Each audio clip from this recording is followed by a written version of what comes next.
for the first question, I want to chat about, William, can you tell me a little bit about your background and, what inspired you to become a franchise consultant?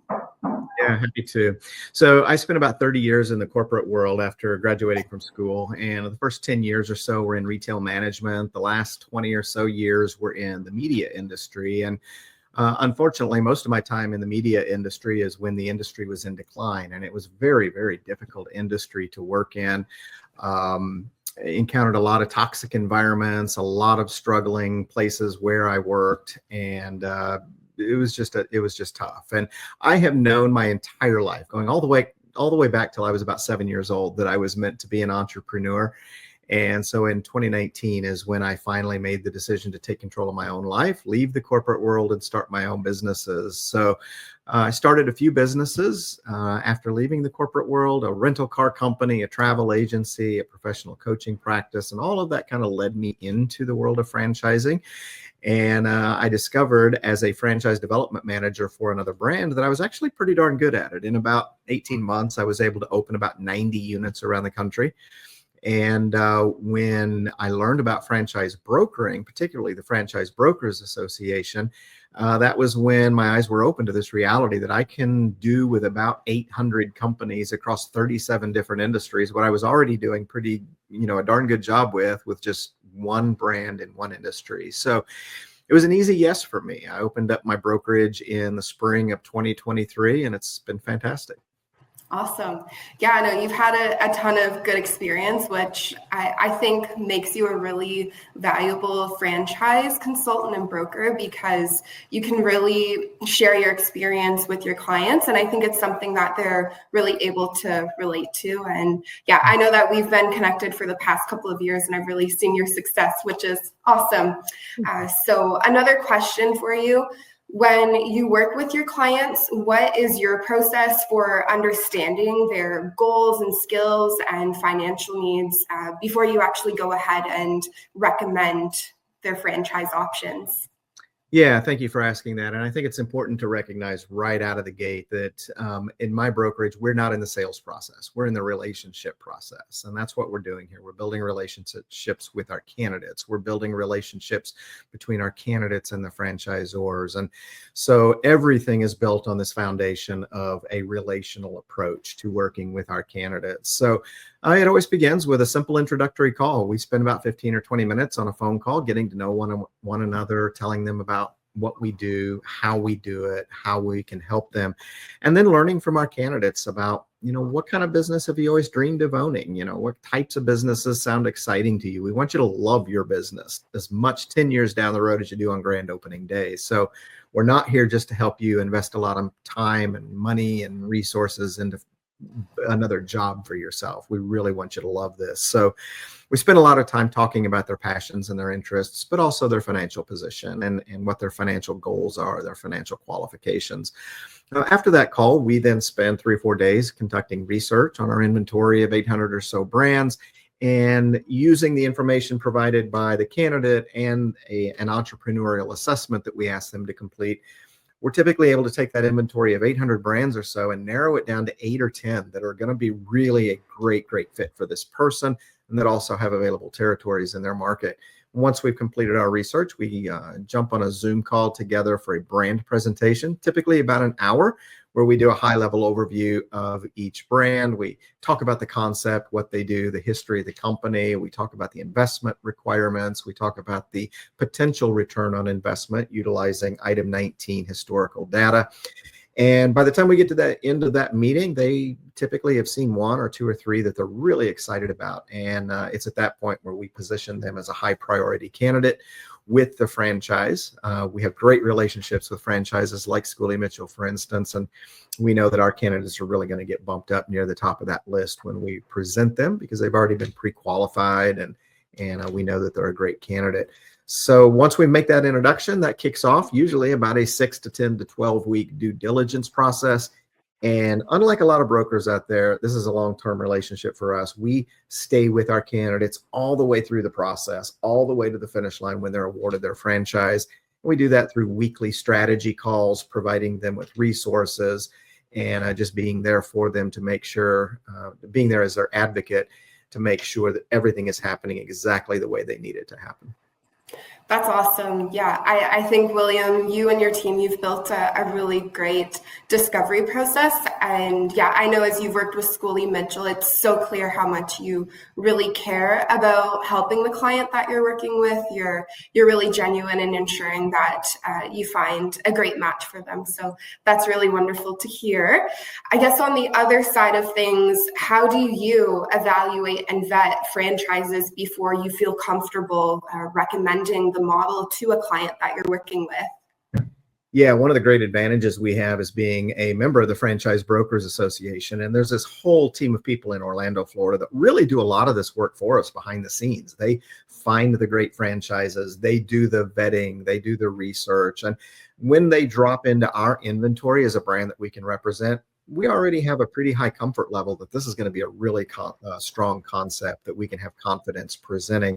But nevertheless, we always like to make sure on our own, even though they may be in the FBA inventory, we want to make sure that we personally feel good about presenting them. So we do a pretty thorough review of their franchise disclosure document. We're making sure that the item 7 investment level looks reasonable compared to other similar concepts. We look at item 19 information to, first of all, make sure that there is item 19 information, and if there is, to make sure that it does represent a strong return on investment potential. We also look at the item 20 to look at the retention rate, openings, closings, and make sure that the brand is stable, preferably growing, and not in decline. And of course, we're always looking through there for things like litigations and issues that the brand may have had in the past. So we check all those boxes before we actually present a brand to someone. Yeah, no, that's great insight. I agree with you. It's nice to have such a strong company like FBA that you get to work with, and they help you in that due diligence process as well. So that's excellent. William, if you're comfortable sharing, do you have an example of a kind of a challenging client placement that you had to deal with? And if so, how did you work through it in order to find the right fit for that client? Yeah, I did. I had a young couple that I was working with really early in 2024, and we looked at several different concepts together, and we ended up, kind of moving around from industry to industry. We seemed to have a little bit of a difficult time finding the franchise that really resonated with them. We had to go back to the drawing board a few different times. And, we actually got them awarded a franchise. And then after the award, they kind of backed out and said, you know what, I think we made a mistake here. So we had to navigate this very difficult thing of stepping away from a franchise after it had already been awarded and the franchise fee had been paid.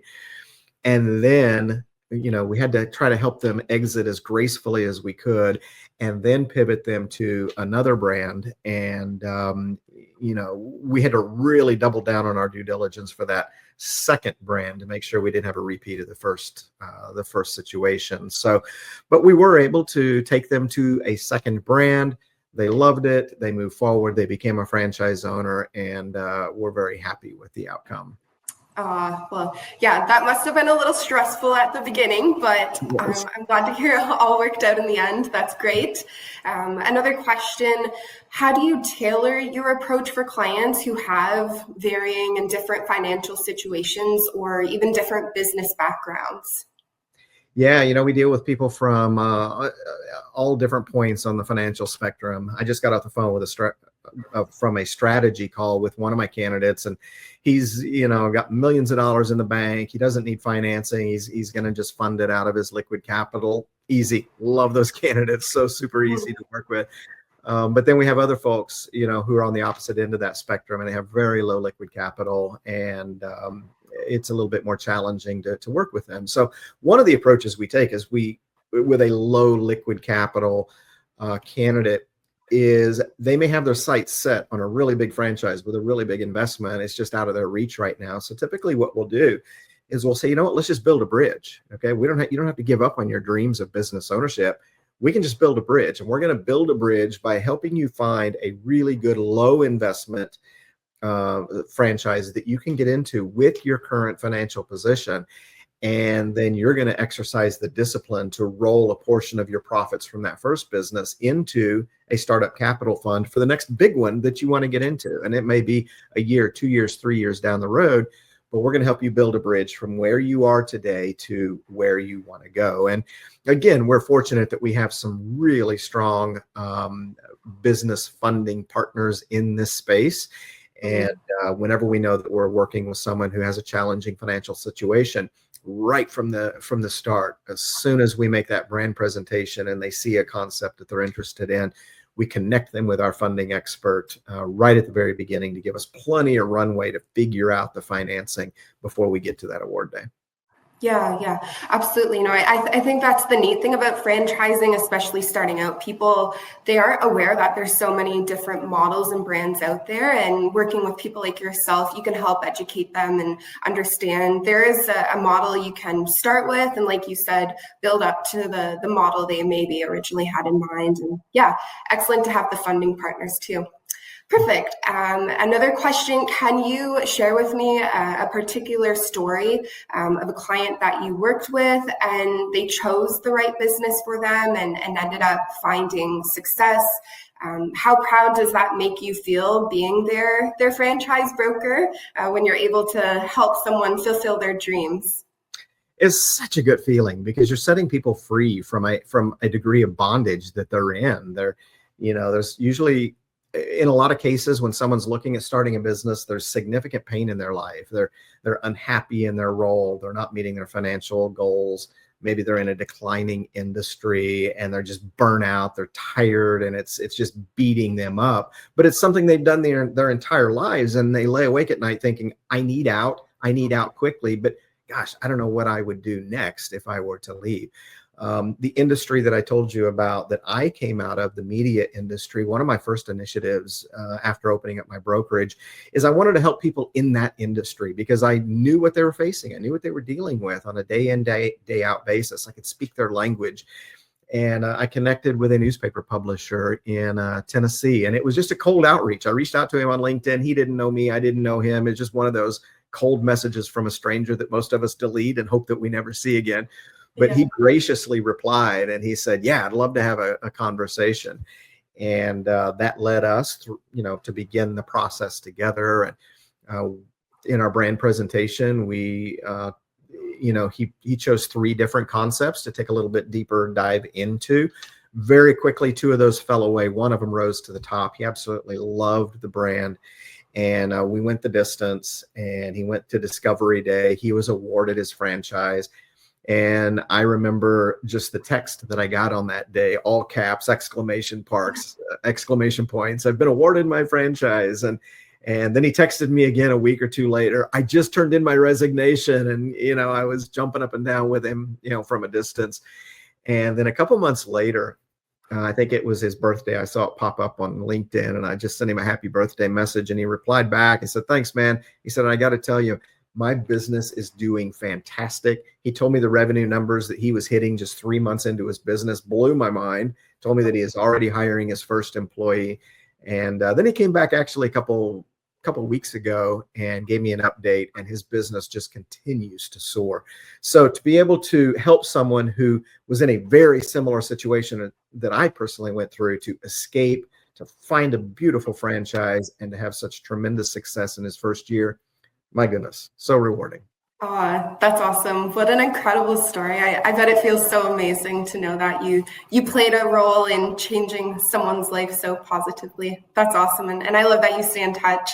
Last question to wrap up our interview. Can you share some of the most common misconceptions that you've noticed that clients have about franchising, and how do you address those with your clients? Yeah, 3 things come to mind. The first misconception that people often have is that franchising is just about food. They think McDonald's, they think Subway, they think Chick-fil-A, and a lot of people do not want to be in the food business. But what they don't realize is, golly, there's over 4,000 franchise systems in the United States in just about any industry that you can think of. So any kind of business that you can imagine, there's a good chance that there is a franchise that's going to be a really good fit for you. So I would say that is misconception number 1. The second one would be that franchising is just for the rich and the wealthy. could I really own a franchise? I can't see myself, being able to do that. But that's, again, a misconception. Yeah, there are franchises out there that do require $1 million, several $1,000,000 in investment, but there's a lot of franchises where your all-in startup investment is under 100,000 or maybe 100 to 150,000 that drive very significant revenue, very strong profit margins. And so it's fun to be able to open people's eyes to the reality of the breadth and depth of the franchising industry. And I think the third misconception is that people think that if they have the cash, they can just walk in and buy a franchise. And they don't understand, a lot of folks, that this is an award process. It's not a purchase. It's not like walking into a used car lot and driving off with a new or with a 2022 BMW or whatever the case may be. This is an award process, and you have to approach this the same way that you would approach interviews to get your dream job, the dream job that you've wanted your entire life. From the moment we introduce you to a franchise, that franchise is evaluating you as much as you are evaluating them. And it doesn't matter if you have $100 million in the bank. If you show that you are not someone who can follow a system, who believes in the brand, who can be coachable, trainable, and create a healthy, vibrant business culture, you're probably going to get rejected regardless of how much money you have in the bank. So those, I think, would be the three misconceptions that I come across most often. Yeah, no, I would totally agree with that. And I think the food one is a really good point, because that's, before I got into franchising, that's totally what I thought of. I thought of McDonald's and Subway, and it's amazing. Like you mentioned, 4,000 different models in the US. There's really a good fit for just about anyone out there.